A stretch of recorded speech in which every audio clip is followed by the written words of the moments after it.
মেয়েদের প্রতি অন্যায় রুখতে জন্ম নিক এক প্রতিবাদী নারীর, যে দেবী দশভুজার মতো বিনাশ করুক সেই সমস্ত অপরাধীদের। আজকে সেই নেই আমার কবিতার লাইন।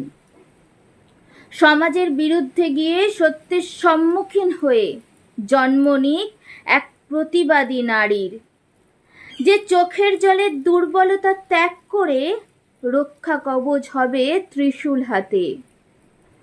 খণ্ড করবে কিছু কুসংস্কার যা মেয়েদের প্রতি অন্যায় ব্যবহার।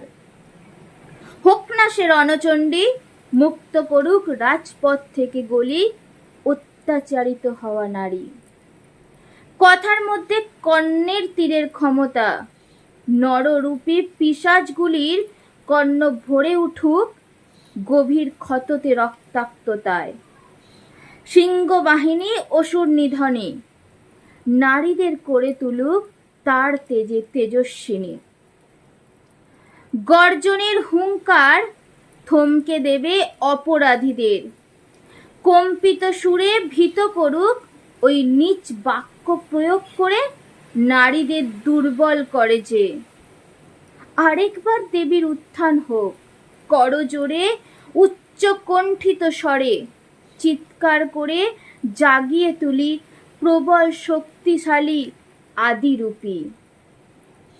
খড়গ হাতে ছিন্ন বিচ্ছিন্ন করো ধর্ষণকারীদের, আমরা তোমার প্রতিবাদেও সামিল হব। ন্যায়কে প্রতিষ্ঠা করে নির্যাতিতা নারীদের সম্মান ফিরিয়ে দেব।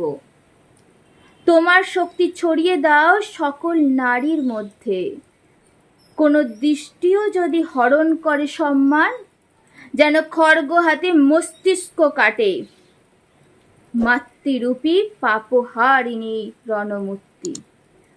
ভিডিওটি ভালো লাগলে অবশ্যই লাইক করবেন, কমেন্টে জানাবেন ভিডিওটি কেমন লেগেছে, আর চ্যানেলটিতে নতুন হয়ে থাকলে প্লিজ সাবস্ক্রাইব করে দেবে। দেখা হচ্ছে আমার লেখা কবিতা নিয়ে পরের ভিডিওতে।